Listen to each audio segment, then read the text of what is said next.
vamos a meterte esta formalidad, ¿de acuerdo?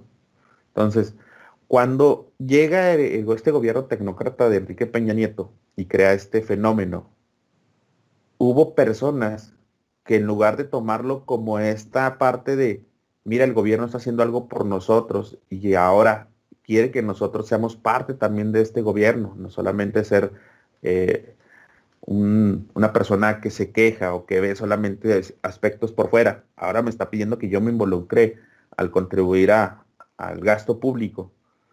Pues algunas otras personas lo tomaron como un abuso. Y de verdad, para algunos fue una forma en la que abusaron del sistema.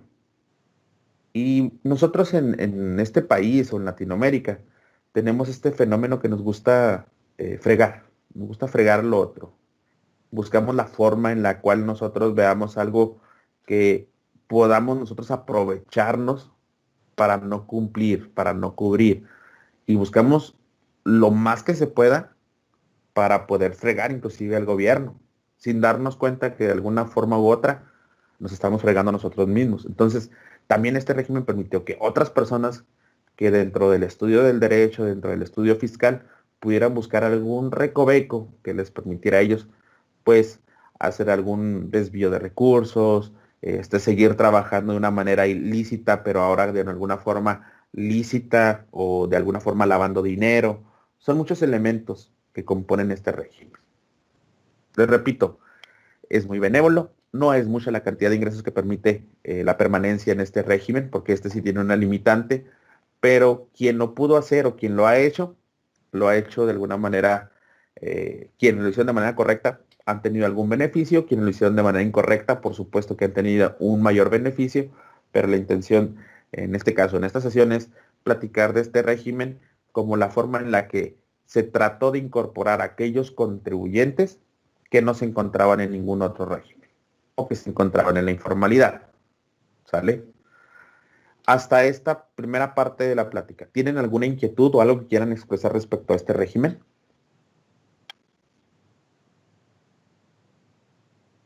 No, profe. ¿No? Bueno, vamos a empezar con la parte de lo legal. ¿Por qué lo legal? Porque de aquí vamos a partir a ciertas características y condiciones que tiene el régimen. Les decía ahorita, uno de ellos y principalmente es la limitante de ingresos y también una limitante que establece el artículo 111 de el tipo de productos o servicios que podemos vender o actividades que podemos realizar. ¿Sale? Bueno, aquí van a estar viendo la pantalla. Es un archivito de Word. Nos dice, ¿quiénes pueden estar en este régimen? Dice, los contribuyentes, personas físicas. Bueno, vamos a empezar con esta primera parte. Estamos obligados al pago de contribución en las personas físicas y morales. Estamos hablando nosotros en este cuatrimestre de lo que son contribuciones personas físicas. Nos dice entonces, este artículo 111, que este régimen pueden y solamente van a estar las personas físicas. Las personas morales no se encuentran o no pueden estar dentro del régimen de incorporación fiscal. Solamente las personas físicas. ¿Cuáles? Aquellas que realicen únicamente, solamente, únicamente actividades empresariales, que enajenen bienes o presten servicios por los que no se requiere título profesional. ¿Sí? En la unidad número 1 estuvimos nosotros viendo lo que son actividades empresariales y profesionales. En actividades empresariales y profesionales estarán todos aquellos servicios que son prestados por personas que requieren para su presentación un título profesional. ¿Sí? Entonces, a diferencia del régimen de actividades empresariales y profesionales, en este caso me dice, puedes prestar servicios, puedes ser un prestador de servicios, siempre y cuando no se requiera un título profesional para poder prestarlo. Ejemplo, un médico. Un médico no puede estar en el régimen de incorporación fiscal porque para poder prestar los servicios que él realiza de consulta como médico en el área de la medicina, pues debe forzosamente tener un título profesional. ¿Sí? Nosotros, si nosotros estamos generando un ingreso como auditores, estamos prestando un servicio profesional que para poder emitir un dictamen respecto a una auditoría, debo tener un título profesional, pues tampoco podemos estar en este régimen de incorporación fiscal. ¿Qué otras personas no pueden estar? Bueno, aquellos otros que forzosamente su función, su labor, requiera un título profesional. Esa es la única exclusión que tiene. Oye, una persona que es un constructor, perfecto. Ok, un constructor pues no requiere un título profesional para ser constructor. ¿Por qué? Porque no hay ningún dictamen, no hay ningún documento que deba afirmar que requiera forzosamente un título profesional, que requiere una capacidad técnica y de conocimiento, pero no para poder realizar una construcción requiere firmar documentos o requiere acreditar que es un profesionista. Entonces, él puede estar en este régimen, sí, sí puede estar en este régimen. Oye, un chofer particular, ¿puede estar en el régimen de incorporación fiscal? Sí, sí puede estar en un régimen de incorporación fiscal. Ah, ok, perfecto. Oye, en el régimen de incorporación fiscal puede estar una persona que se está dedicando a la prestación de servicio de transporte con chofer, es decir, los Uber, los Didi. No, no puede estar en este régimen. Para efectos de este tipo de personas que prestan un servicio, ¿sí? De eh, prestan un servicio de transportación y que son contratados a través de una plataforma electrónica, es un régimen distinto. O ya la ley los separa por otro lado. Hasta el año pasado, muchachos, sí pudieran estar en el régimen fiscal. Estas personas, ojo, hasta el año 2020, 2021 ya no, ¿sí? Entonces, ¿qué pasaba ahí? ¿O qué pasó? Les decía en un principio, la gente empezó a abusar y era muy sencillo, era algo bien simple. Y les voy a poner un ejemplo de por qué les digo que es un abuso. Yo hablo en primera persona, un servidor, tengo varios autos y de alguna forma u otra, pues tengo forma de rentarlos o de traspasarlos o inclusive de conducirlos a través de estas plataformas digitales. Ustedes las conocen, InDriver, Didi, Uber, X, cualquier plataforma digital que ustedes identifiquen que les dé el servicio para transportación. Llegaba un momento en que de acuerdo al ingreso que yo estaba percibiendo, me iba muy bien y rebasaba la limitante que establecía la ley. Es decir, llegaba al límite en cuanto al ingreso que debía obtener para poder ya no estar o para que ya me sacaran de este régimen de incorporación fiscal. Entonces, ¿qué hacía? Y lo repito, lo hago en primera persona para efectos de ejemplificar. Le decía a mi esposa, oye, ahora date de alta tú para que tengamos los mismos beneficios que estamos en el régimen de incorporación fiscal, pero pues tú vas a empezar con un ingreso de cero. Yo ya llegué a esa limitante, yo ya llegué a los 2 millones, ¿sí? Entonces, ¿qué hacía? Daba de alta a mi esposa. Mi esposa nos seguía yendo bien en el negocio. Llegaba también a esa limitante durante un año y le decía a otra persona, ¿sabes qué? Date de alta ahora tú. Y así me la llevaba, dando de altas a personas. Y todos eran propietarios o dueños de mi plataforma digital. ¿Qué sucedía? Bueno, que de alguna forma u otra estaba defraudando al fisco. Aquí la intención es que esto fuera por persona. Y sí, estoy de acuerdo. Lo tenía primeramente a mi nombre, lo tuve a nombre de mi esposa, después lo tuve a nombre de otra persona y de otra persona y de otra persona. Son personas diferentes por el simple hecho de tener un nombre o denominación diferente. Perfecto. Pero aquí lo que estoy haciendo es que yo soy el propietario. Quien termina haciéndolo de manera incorrecta soy yo, el propietario de los autos, el que tenía la plataforma digital. Entonces, este recoveco de la ley fue aprovechado por muchos, ¿sí? Entonces, en esa forma en la que se aprovechan, el servicio de administración tributaria dice, ok, bueno, ya me metiste, como coloquialmente se puede decir, si no sé si conozcan esta frase, ya nos metiste gol, pues ya no vamos a dejar que nos metas gol. Y se crea una nueva plataforma que le llama una plataformas digitales, un nuevo, vamos a decir, un nuevo régimen, una forma, un mecanismo nuevo para que estas personas no se vayan sin pagar. Y una de las reglas que le pone es, ya no vas a poder estar en el régimen de incorporación fiscal. ¿Por qué? Porque si estás en este régimen, pues cada vez que estés brincando de un punto A punto B en cuanto a tu ingreso y llegando a este limitante, vas a volverte a cambiar y luego vas a volverte a cambiar y luego vas a volverlo a hacer y hacerlo, hacer. Entonces, vamos a poner esta regla. Tú no vas a poder permanecer en el régimen de incorporación fiscal. ¿Sí? Les adelanto, este tema de plataformas digitales no se encuentra en el material ni para verse dentro de esta unidad. Vamos a tratar de verlo un poquito, régimen de plataformas digitales, pero vamos a verlo muy, muy somero. No va a haber evaluación de eso, no forma parte de ninguna unidad, pero vamos a verlo un poquito, ¿sale? Entonces, para que por favor pongan atención y lo tomen solamente con carácter informativo. Yo espero que ya cuando lo vean en la etapa de ingeniería, se modifique un poquito las unidades de aprendizaje y se incluya este material de plataformas digitales. ¿De acuerdo?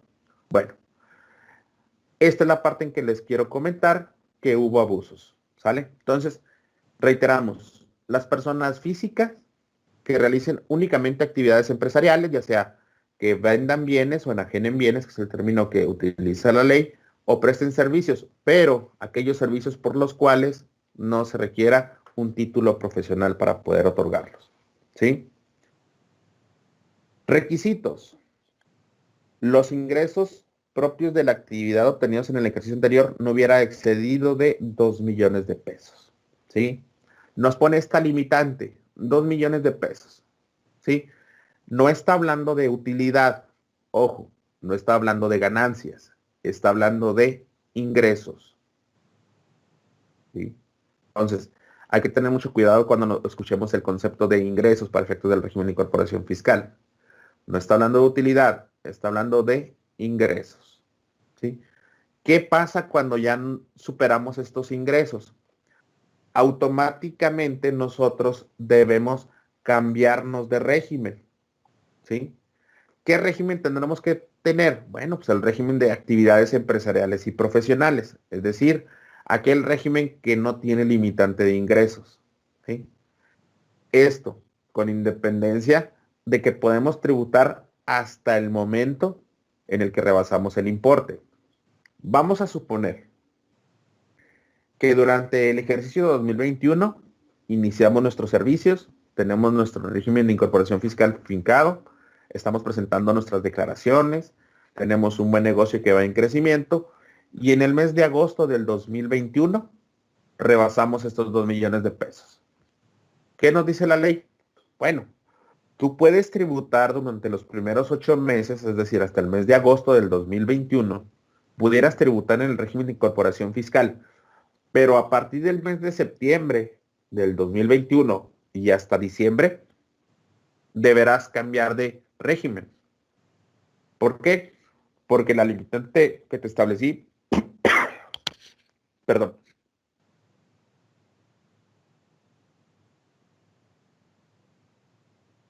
una disculpa.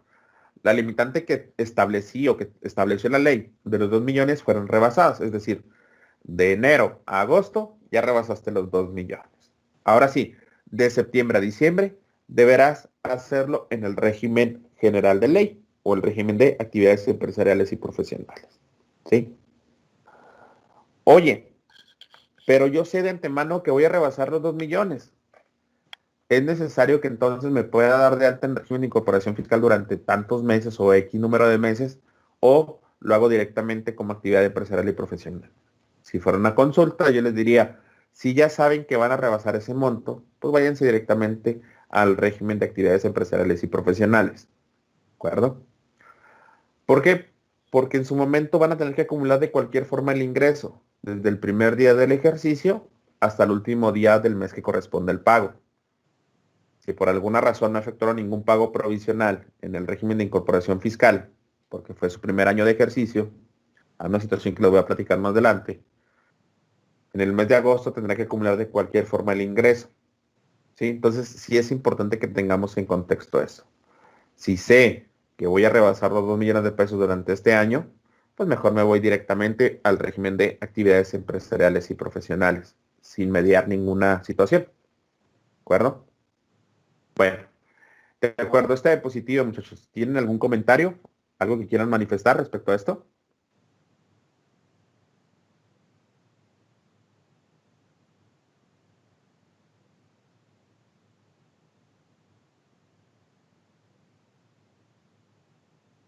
¿No? ¿Nada? No, No, profe. profe. Bueno, vámonos pues. Espero que estén despiertos, muchachos, ¿eh? Ahora sí. Nos establece también ciertos lineamientos para efectos de quiénes pueden ser. Dijimos qué actividades no pueden ser. Ahora vamos a decir quiénes sí pueden ser o quiénes no pueden ser. Ok. No pueden ser personas que estén dentro del régimen de incorporación fiscal, los socios o accionistas, o cuando sean partes relacionadas. Es decir, si yo tengo una sociedad, soy socio y accionista de una empresa, no puedo estar dentro del régimen de incorporación fiscal. Así de simple. ¿Sí? Entonces, yo tengo, primero que nada, que vender mis acciones, darme de baja como socio accionista de una empresa para poder considerar poder darme de alta dentro del régimen de incorporación fiscal. Pero si tengo acciones, perdón, en una sociedad, no puedo estar dentro del régimen de incorporación fiscal. Realicen actividades relacionadas con bienes raíces, o actividades financieras. ¿Sí? Entonces, en estricto, aquellas personas que se dedican a los bienes raíces tampoco pueden estar en este régimen de incorporación fiscal. Ojo, no que sean arrendadores, ¿sí? Son aquellas personas que tengan venta, compra de bienes inmuebles. En este caso, estas personas que compran, venden bienes inmuebles no pueden estar en este régimen. Pero aquellos que sean arrendadores sí pueden estar en el régimen de incorporación fiscal. Yo tengo una casita, quiero darme de alta y pues tengo que expedirle un recibo de honorarios a quien me está rentando la casita. Entonces, en ese momento, pues yo pudiera darme de alta en régimen de incorporación fiscal, pero como arrendador. Pero si me dedico a comprar y vender casas habitación, las mejoro y las revendo, no puedo estar dentro de este régimen. Aquellas personas físicas también que tengan ingresos por comisiones, mediación, agencias, representaciones, correduría, consignación y distribución de productos, tampoco pueden estar dentro del régimen de incorporación fiscal. ¿Sí? Aquellas personas que obtengan ingresos por concepto de espectáculos públicos, es decir, aquellos que organicen, administren palenques, ferias, eventos masivos, no pueden estar tampoco dentro de este régimen de incorporación fiscal. Ojo, no requiere forzosamente un título profesional para realizar estas actividades. No, pero entendamos que por la benevolencia que tiene este régimen, lo bueno, lo bondadoso que es, pues estas personas son por sí mismas ganadoras, ¿no? O sea, quienes prestan un servicio público o quienes hacen un evento público, pues claro que tienen el fin de ganar de manera directa. Aquí estamos hablando de personas que tienen poco ingreso, que si hacen un esfuerzo por tener un negocio, pues este negocio le es redituable en un momento. Supongamos una visita de algún espectáculo público, ahora que se reactive, donde, por ejemplo, un ejemplo simple, traigamos un artista de renombre, ¿no? Para ustedes o para mí, un artista de renombre que en su momento pueda llenar un establecimiento como Las Anitas. Pues por supuesto que la cantidad de ingresos va a rebasar de inmediato los 2 millones, sin problema. Entonces, ¿qué va a suceder ahí? Bueno, pues el espectáculo público va a permitir que esta persona tenga un gran beneficio. Entonces, ¿por qué le voy a apoyar si ya va a tener por sí mismo un muy buen negocio? ¿Sale? Hablamos de eh, también de aquellos que tengan ingresos por fideicomisos, tampoco, o que tengan alguna asociación en participación en algunas otras morales, ¿sí? Bueno, ¿cómo pagan el impuesto a la renta estas personas? Esas personas físicas efectúan pagos de forma bimestral, es decir, cada 2 meses. Y también para efectos del impuesto sobre la renta, a diferencia de las actividades empresariales y profesionales, estos pagos que presentan son con carácter definitivos. ¿Sí? ¿A qué se refiere? Bueno, de que no necesariamente se hace un pago provisional a cuenta de un impuesto del ejercicio. Aquí el pago que se realiza por este concepto es definitivo. ¿Sí? Entonces, ¿qué sucede? Que nosotros estamos determinando cada 2 meses la cantidad de ingresos, cada 2 meses la cantidad de deducciones por cada uno de los bimestres de manera separada. Una vez que determinemos cuál es nuestra base para pago, le aplicamos de igual forma una tarifa y de ahí generamos el impuesto a cargo. Nosotros, como contadores, le comentamos al cliente que deberá presentar su pago y lo hará a través de los mecanismos ya conocidos por ustedes. Presentará su pago y este pago será definitivo. No necesariamente tendremos que generarle una declaración anual. ¿De acuerdo? Entonces, ojo, caso específico del régimen de incorporación fiscal, aun y cuando trata de una persona física, no hay declaración anual. ¿Sí? Entonces, tengan mucho cuidado cuando hablemos del concepto del impuesto a la renta para este régimen. Si algún cliente nos pregunta, oye, ¿y cuánto voy a pagar el anual? Tengamos claro de que este tipo de régimen no efectúa declaraciones anuales para efectos del impuesto sobre la renta. Sí queda claro este concepto, ¿verdad, muchachos?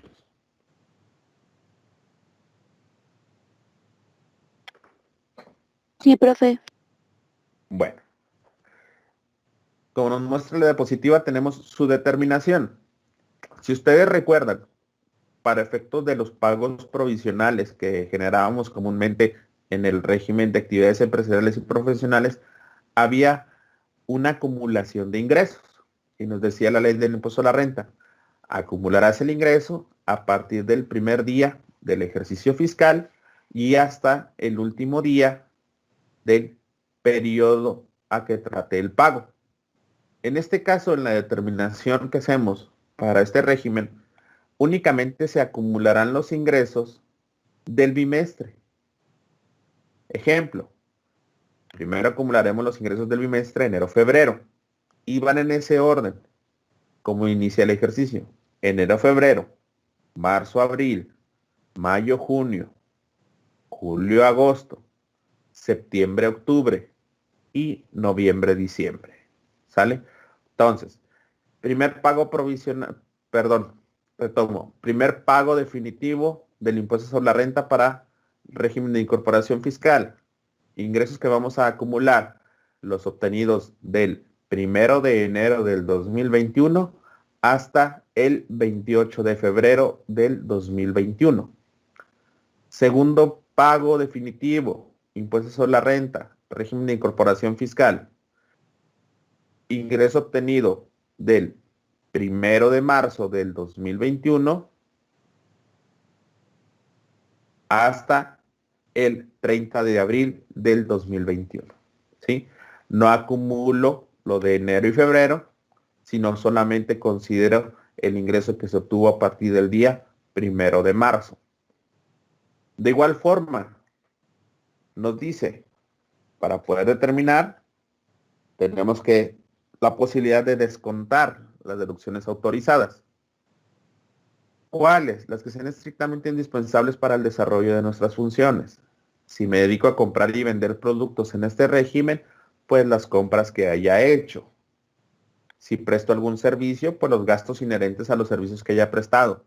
Repito, aquellos servicios profesionales o aquellos servicios que no requieren un título profesional para su prestación. Entonces, deducimos o le reducimos lo que son las deducciones autorizadas y en este caso tenemos la utilidad fiscal que se considera para el pago, maneja pago provisional, pero identificamos y sabemos que se trata de pagos definitivos. Hay un error aquí en la diapositiva, ¿sí? Entonces, Tenemos esta utilidad fiscal, la cual nos permitirá realizar el cálculo como lo hemos estado realizando con base a una tarifa que la propia ley establece para este régimen particular y que ustedes también pueden identificarla plenamente en el anexo 8 de la ley del impuesto sobre la renta o para efectos de la ley del impuesto sobre la renta, anexo 8 de la resolución miscelánea fiscal. ¿Sí? Bueno, vamos a continuar. ¿Qué pasa si nosotros tenemos que dentro de nuestro bimestre nuestros gastos fueron superiores a nuestros ingresos? Bueno, para efectos fiscales, de igual forma se considera que se tiene esta posibilidad. Si ustedes recuerdan, la unidad pasada platicamos un poco de lo que era la discrepancia fiscal y dijimos, bueno, puede existir tal momento donde mis gastos sean mayores a mis ingresos, sin embargo puede haber condiciones en las cuales se puede identificar por qué fue esta situación, pero no de una manera recurrente, no todo el tiempo puede ser así. Entonces, nos dice este régimen, si en dado caso, tus deducciones fuesen mayores a tus ingresos, lo que tendrás que hacer es que esta diferencia, que vamos a llamarle entre comillas, pérdida, que hayas tenido en este bimestre, podrás considerarla como una deducción, ¿de acuerdo? Entonces, si yo por alguna razón en este bimestre tuve deducción mayores a mis ingresos por 1,000 pesos, en el siguiente bimestre tendré que considerarlo este importe no como una pérdida durante 10 años. Una vez concluido este tiempo, deberás en automático tributar conforme a la sección primera, capítulo 2 del título cuarto. ¿Cuál es esta? Actividades empresariales y profesionales. ¿Sí? Entonces, ojo, 10 años solamente de permanencia en el régimen. Si ustedes tienen un cliente que ya está trabajándose bajo esta condición, ellos deberían estar en este año 2021, si empezaron desde el 2014 que inició este régimen, deben estar aproximadamente en el ejercicio número 6. Este sería su ejercicio número 6. Entonces, básicamente ya están saliendo de régimen. En el 2025, ellos ya van a estar en el régimen de actividades empresariales y profesionales. ¿Sí? Aquellos contribuyentes que hayan iniciado desde el inicio de este régimen de incorporación fiscal. ¿De acuerdo? Entonces, también hay que comentarle a nuestro cliente que solamente podrá estar durante 10 años, salvo que lo abandone y quiera retornar. Vamos a avanzar un poquito con el tema de obligaciones para terminar esta sesión y mañana continuamos con este tema. Obligaciones. Primero, cualquier contribuyente pues debe estar inscrito en el RFC para ser tal. Entonces, primero que nada tiene que solicitar su registro en el RFC. Segundo,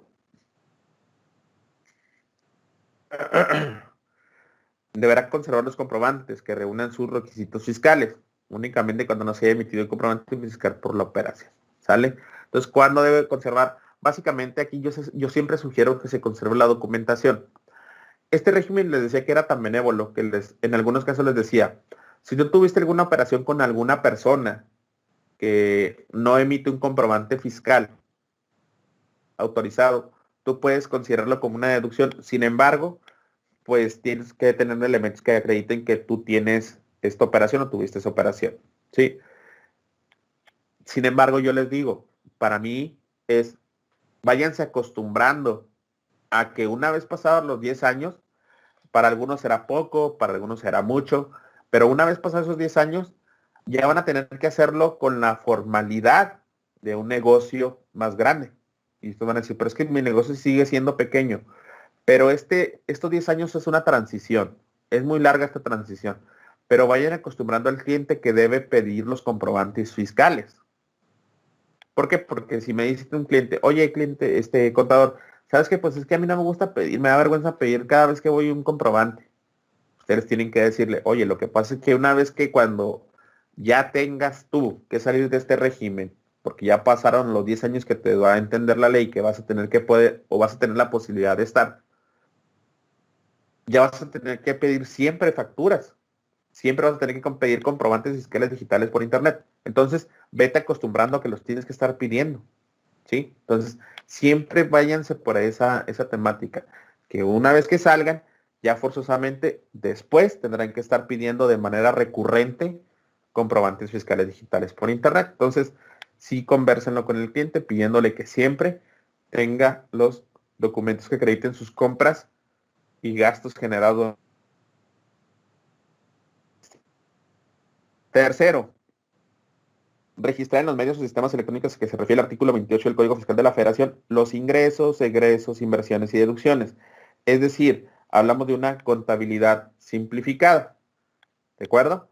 Pero aquí esta contabilidad simplificada está relacionada con la plataforma que estableció el Servicio de Administración Tributaria para este tipo de régimen. Aquí, muchachos, este concepto se le llama mis cuentas. Así es como se le llama, mis cuentas. En estas mis cuentas, yo le doy a conocer a la autoridad fiscal en qué consistieron mis ingresos, cuál fue mi fuente de ingresos, qué invertí durante cierto periodo y cuáles fueron mis deducciones autorizadas que estoy considerando para la determinación de mis pagos bimestrales definitivos de impuestos sobre la renta. ¿De acuerdo? Entonces, sí es importante que tengamos nosotros un registro. Ya los sistemas contables como Compact ya les permite generar una contabilidad. En este periodo de transición que pudiera ser solamente para nuestro cliente, también puede ser para nosotros. Al final del día, el tener a nosotros en regla un contribuyente de este tipo conlleva también llevarle una contabilidad. Nuestro cliente posiblemente él va a ver una posible utilidad, entre comillas. Sin embargo, a lo mejor en su bolsillo no se le aprecia. Entonces, sí hay que tenerle en conciencia al contribuyente, al cliente, de que existe un estado financiero en el cual le puedo decir cuánto realmente ganó o cuánto perdió. ¿Sí? Entonces, sí es importante que vayamos también nosotros trabajando en ello. El sistema contable Compact en particular permite generar periodos de este tipo, bimestrales, ¿sí? Para poder nosotros hacer nuestros registros correspondientes. Tiene también otras obligaciones, como cuáles. Tiene que entregar comprobantes fiscales a sus clientes, ¿sí? Puede utilizar la herramienta electrónica establecida por el Servicio de Administración Tributaria para poder generar estos comprobantes de una manera gratuita, pero también lo puede hacer a través de otros proveedores de facturación electrónica, ¿sí? Entonces, es importante que a nuestros clientes se les genere su comprobante fiscal digital por internet, siempre y cuando sea solicitado por el cliente. También puede ser que el cliente no solicite, por tanto tendré que generar o expedir mi comprobante por ventas a público en general, ¿sí? Efectuar el pago de erogaciones relativas a sus compras e inversiones cuyo importe sea superior a 2,000 pesos establece este artículo, bueno, en esta diapositiva, mediante cheque, tarjeta de crédito, débito o de servicios. Hubo una modificación a este importe, son 5,000 pesos. Ya les permite que puedan hacer pagos con efectivo cuando sus erogaciones no rebasaran 5,000 pesos. También tiene otra parte que es benevolente. Hay gastos que nosotros conocemos comúnmente como una deducción autorizada, que es el cobro o el gasto por combustibles y lubricantes. La ley, ustedes recuerden que nos establecía que siempre, ahí independientemente del monto, deberá pagarse con cheque o transferencia, nunca en efectivo. Aquí también permite que este tipo de gastos pueda pagarse en efectivo, ¿sí?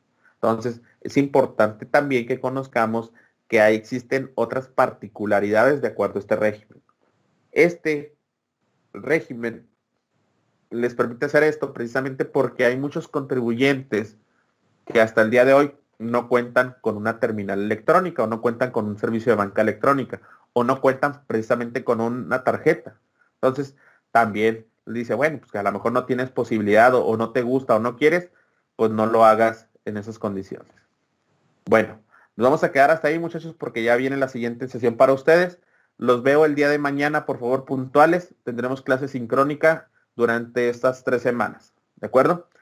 Nos preparamos para el lunes la evaluación en la segunda hora del día lunes. ¿Sí? Que tengan un excelente día. Hasta pronto. Hasta luego, profe, igualmente.